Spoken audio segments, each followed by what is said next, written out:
Hello, everyone, and welcome back to the Tech Sharmit podcast. Today, I'm excited to introduce a very special guest, Mark Johnson, who is joining us all the way from United States.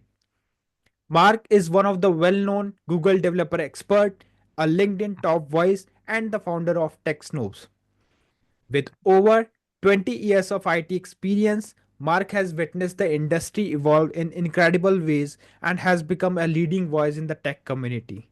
So today we will dive into Mark's journey, explore the transformative changes in IT industry and gain his insight into how SMBs and startup can overcome challenges and thrive in a competitive landscape. But before we dive in, I would like to thank Mark for joining us today. And now, Mark, I request you to please initiate the discussion by telling us something about yourself. Thanks, Amit. Thanks for having me here today. Really excited to just be a part of this podcast. And, I tell you what, just my background, like I said, I'm in Austin. I've been working in tech and cloud for many years, 20 years or so. But I would say one of the most things I'm excited about now, of course, amongst a lot of folks, is the big AI revolution. I mean, it's been forced on us, but there's a lot of good out of it. And there's some scary things too. But I'm just excited to be here and to share my experiences. All right. All right, Mark. So let's start from your origin story itself. So, can you please tell us about your journey to the tech industry and what inspired you to start the Tech Snopes? Great question. So for me, honestly, it all started with me being into video games when I was younger, right? I was a big Nintendo fan. Fast forward many years later, I actually started in the tech industry after going to this school that, of course, went defunct back Mhm. in the early 2000s. The name of it was Computer Learning Center. Great school in the sense where I learned things like DOS and networking, NetWare, all kinds of Unix stuff, things like that for most people, they're not even touching today. But the DOS commands still, they still live around even in Linux and so forth. Yeah. And then from there, I did some work at UPS, which was cool. And then I actually was able to go from doing like manual package handling into a technical role. And once I started doing that in the early 2000s, I just kept on progressing from there. Did a lot of public sector work in the federal space in the Maryland, DC area. And then from there, just kept on going into where I am now, working with a lot of different partners. And then lastly, your question about TechSnobs. I decided to start that because I actually had the opportunity to work on several, Google Cloud deployments, Google Workspace, Google Mhm. Apps for Government, things of that nature. And what it did is just like, this is a really cool product. This is around 2011, 2010. And I'm like, you Yeah. know what? I like to be able to offer this to people and the services and help them solve some problems. So that's the path I went down. Okay. All right. So let's talk bit about your experience because with over 20 years of IT experience, you have seen the IT industry change in a many terms in incredible ways. So what are some of the Yep. biggest impactful changes you have witnessed in this industry so far? Yeah, that's a real easy one for me. I mean, honestly, it's the internet, right? It's Yeah. internet in high speed by far, but right up there with it, I would say it's definitely got to be, these smartphones, right? These Yeah. smartphones, just because of the ability to access data from anywhere globally, Hmm. and it's opened up a global market. Like honestly, this conversation we're having now, this couldn't have happened 10, 20 years ago, by no means at all. Correct. I'm in Austin, you're in India, it just doesn't happen. Yes. So, the speed of the internet and these mobile devices is by far the most impactful thing I've seen. Okay. And Mark, whenever there's a discussion regarding your experience and your expertise, so there is one common thing that everyone discuss that you are a known because you are known as a top LinkedIn trainer in the IT field. So how did you develop this expertise and what makes a LinkedIn such a powerful tool for professional nowadays? So what is your thought on it? Yeah, I like that.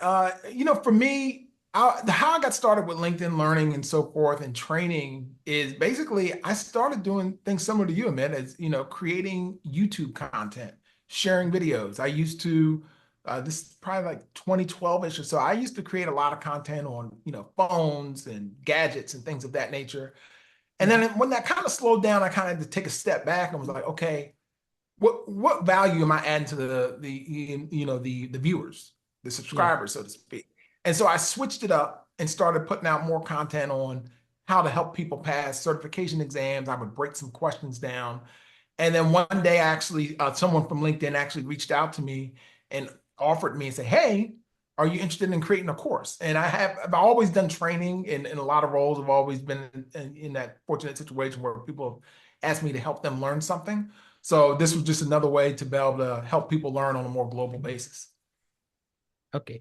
So from LinkedIn courses, is there any specific course that is very close to your heart or which you would like to recommend to other listeners?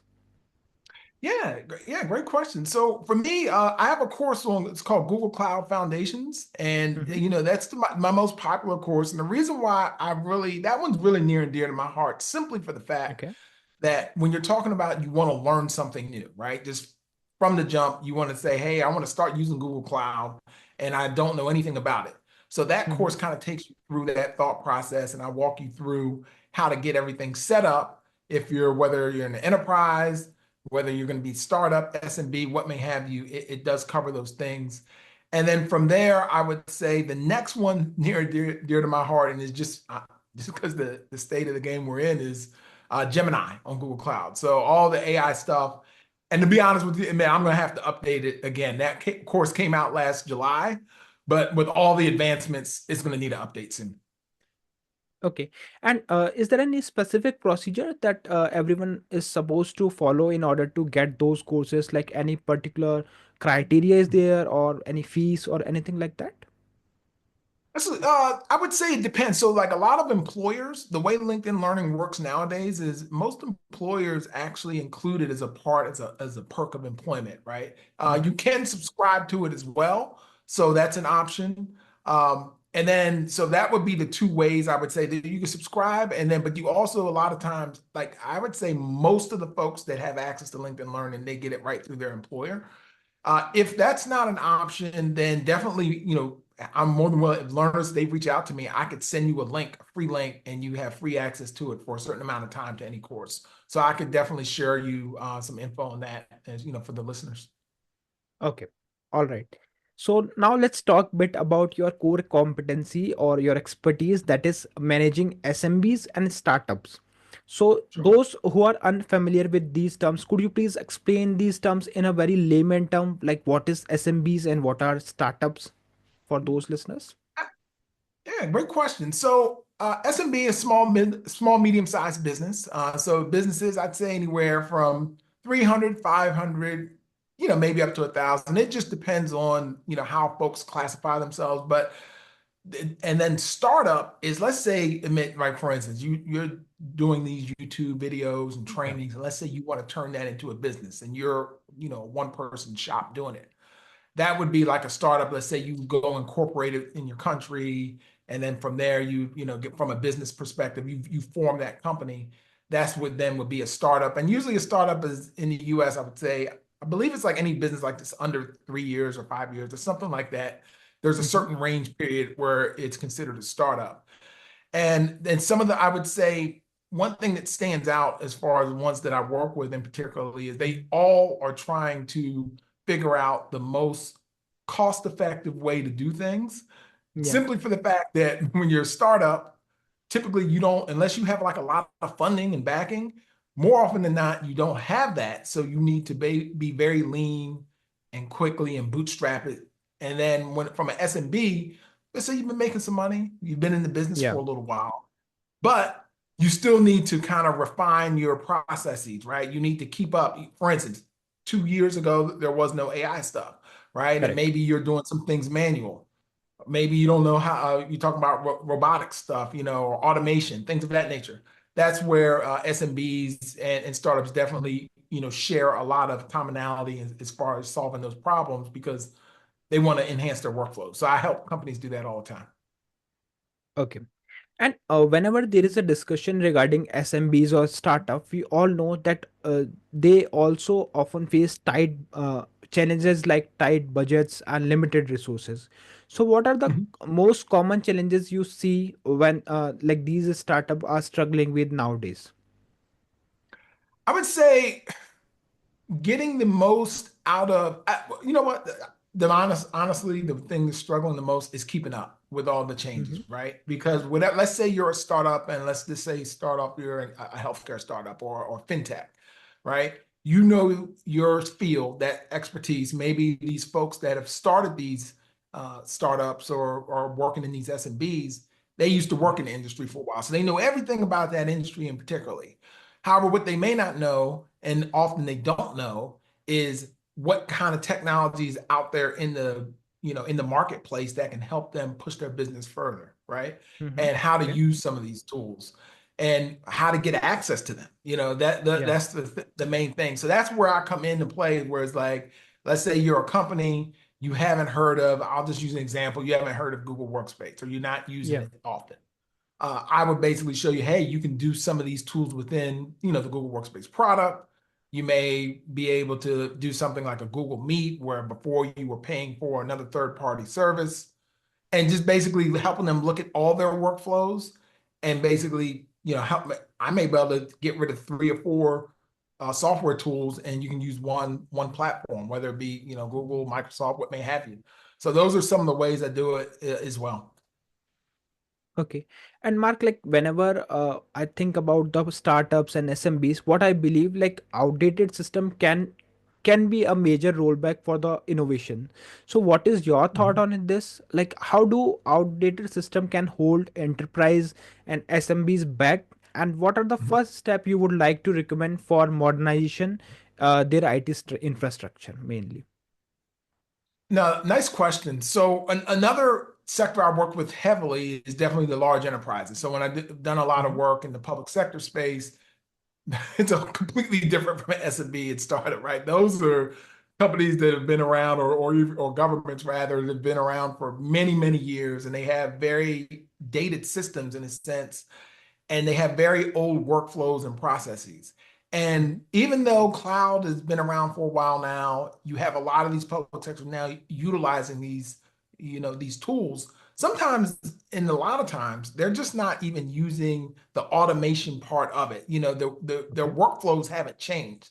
So, Yeah. for example, you may be using something like, I'll just say Google Workspace, and you may have some documents that you email to some clients, and Yeah. they may email it out, and then they may send it back to sign it. They may do a digital signature and then send it back, or scan it with their phone. Where sometimes you can use something like a Google Form and do that, or there could Yeah. be a plugin or a way to shorten the steps that you have to take in order to accomplish your goal. So that's another thing. What we would do, things like a transformation lab, where I would sit down with clients.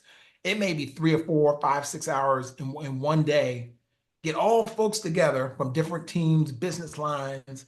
And what we do admit is we basically say, hey, let's use this tech stack, what we're using here within Google and particularly, and say, how can we do this in Google Docs? How can we use Google Forms? How can we use Gmail? How can we use something? Maybe it's a new app in Google Cloud Platform. Maybe you have some code and you're running it locally on some kind of script, and we can put it into the cloud and deploy this across the whole enterprise. So there's just a lot of things in that space that could definitely be improved and modernized. And I just help, reveal that to the clients in the enterprise and SMB. Okay. And another important thing regarding the health, especially the healthcare startups, like they Mhm. often struggle with the efficiency. So what do Mhm. you think? Like, what are some of the key inefficiencies you think like they might face? And if you were in that place, like how do you address those kind of inefficiencies? Yeah, so the first thing I would do in that case when it comes about just working more efficiently is we do a discovery. So I'll come down and I'll sit similar to a transformation lab, but the different part with that's very action oriented, like in the tool itself and the products, trying to do prototyping. But when Hmm. we're talking about initially figuring out what's inefficient, what we're going to do is we're going to do a discovery. So I'll get on a call similar to this, and I'll just run through a whole lot of different questions. How are you doing things today? What products and services are you using? What do you have access to? How much are you paying for this stuff? Things of that Yeah. nature. And then figuring out, okay, putting all those things together and then ultimately coming up with a plan based on the input to Hmm. be more efficient. And a lot of times it may just be cost, Sometimes it may be from technology, or there's sometimes it could just be from their workflow efficiency, right? Just how they're Yeah. doing things. Hey, we do A, B, C, D, E. We may be able to get the A to E, with certain tools. Okay. All right. So let's talk about one of your expertise, that is cost reduction. Because whenever there is a discussion regarding Mark Johnson, so everyone suggests that yes, he has some great strategies that he used to do a cost reduction. So Mhm. how do you ensure that cost reduction initiatives are aligned with overall business strategy and don't inadvertently hinder the growth of the innovation? So what is your thought on it? Mhm. Yeah, so when talking about cost reduction, that's a very hot topic now, especially with Yeah. cloud. And so I give you an example on how it comes into play a lot, and I've seen this in a lot of orgs. Is number one, several years ago, a lot of these companies have moved and businesses have moved their workloads in the cloud, right? And they just say maybe they would do what's called a lift and shift. So they basically Mhm. just say, hey, we have on some on-premise servers. We've moved them into cloud, and now we're literally just running the same exact thing we were doing on premise, but we're moving them in the cloud. Now, that's a good start because you're reducing your capital expenditures as far as your data centers and things of that nature. But what Right. you're not doing is you're not taking advantage of the cloud services. You're not taking advantage of like the auto scaling or actually the scaling down, as well. So scaling up to meet demand and then scaling down to reduce your costs. And then there's one of the most famous things I love a lot is like when you're talking about serverless products, because with serverless products that when you're only paying for exactly when you use it, and you're not having to manage as much of that yourself as far as your engineers. So Okay. when you're talking about reducing costs, I definitely am always talking about serverless products, of course, the SaaS tools, as we mentioned earlier. And then as far as the scaling, as well, like what if the company's goal is, hey, they want to get into Europe, right? Mhm. Okay, we can set you up with some VMs initially and they could be in Europe. But in the future, we may be able to use a serverless tool that actually has a Europe data center as well and Mhm. further reduce your costs. So we definitely, and with cloud ever changing, with all the cloud providers, Google, so forth, their roadmaps are so vast, and large. I'm always constantly looking at those roadmaps as well to help them be able to pick the right tools and services for their business. Okay. And what do you think, like AI is also helping you to do such kind of cost reduction, maybe in terms of resources or employees or anything? Yeah, that's a good one. So, funny thing, I actually was working with a client maybe about last year, and to help them, they had an application running. It was a JavaScript app, and they were like, "Look, Hmm. we want to see, how much would this cost to run this app? Okay, let's say Okay. in the cloud. But even before that, what is this app doing? Because within Google and particularly, there's a tool called AppScript, which is great. You can run Hmm. JavaScript code right into your web browser. However, a lot of orgs may not know that they allow their users to use the tool, and not only do they not know their users are using it, they don't know what they're doing, right? They don't know what the code is being Right. used for. So where AI came into play is like, hey, I help with org in particular say, look, we can help you even if you don't have devs, full-time devs all the time being able to review all these code or the logs in particularly on what they're running.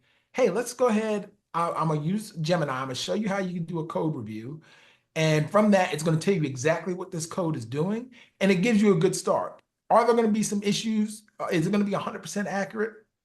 No, there's nothing always going to be 100% accurate, but that was a year ago and it's gotten way better even now. So that's one of the main things that I use nowadays to help folks understand how their environment's working, along with, let's say, hey, if they have some architecture documents, let's throw them into AI as well and understand like where the weaknesses are, where the strengths are, where some areas of Mhm. improvement. And that's really where AI can really help, speed up some of these things that would take weeks. Now you literally can do them within minutes. Okay. So, Mark, like so far we have discussed about the success, achievement, expertise, so many things. Okay. Mhm, So, like now I would like to ask one thing, like how we mhm, can do like suppose if someone is in the IT industry and they want to mhm, pursue the same path that you are doing right now. So, what mhm. are some of the useful advice you would like to give them? Yeah, so what I would recommend if you want to, starting out in IT is definitely take some general courses, right? Take general courses, meaning that understanding cloud, understanding AI, understanding development. Those are some of the key things I would say. There's some courses like on Coursera that are cool that Google offers. Like there are some certificate courses. And I think if you start out from that perspective, just kind of getting a general understanding of like the landscape, you could then pick from those after you take some of those courses. Like, okay, maybe I like networking. Maybe I like to know more about data and AI and storage. Maybe I like to learn more about, Python development, something of that nature. What may have you. So I would start out with some general courses just to kind of, basically get your feet wet and see what stands out to you. And then from there, deep dive in one particular area. I would highly, highly recommend specializing in a particular area because it helps you stand out a lot more. Okay. All right. So, Mark, like there are many things that we can discuss here, but we have limited Mhm. time. So, just one more question I would like to ask. Like, behind Mhm. every successful leader, there is a network of support. So, who are those Mhm. key people in your life who have helped you and supported you in your journey? Great question. So for me, I'm so thankful for my family, my wife, my mother, uh, companies that I used to work at way back in the day that helped me start off. The UPS was one of the first, big deal that I ever had when I was younger, getting into the IT industry itself. And then the community, right? All the developer communities, the Google communities I've worked with, the other open source communities I've worked with as well, the folks on LinkedIn like yourself that reach out. So I just love the community so much. So I'm just thankful to have the opportunity to try to help give back as much as I can. All right. So, thank you so much, Mark, for joining us in this Thank you. episode and for sharing so much expertise with everyone. Thank you once again for being a part of the show. Thanks, Amit. Appreciate it. Have a good one.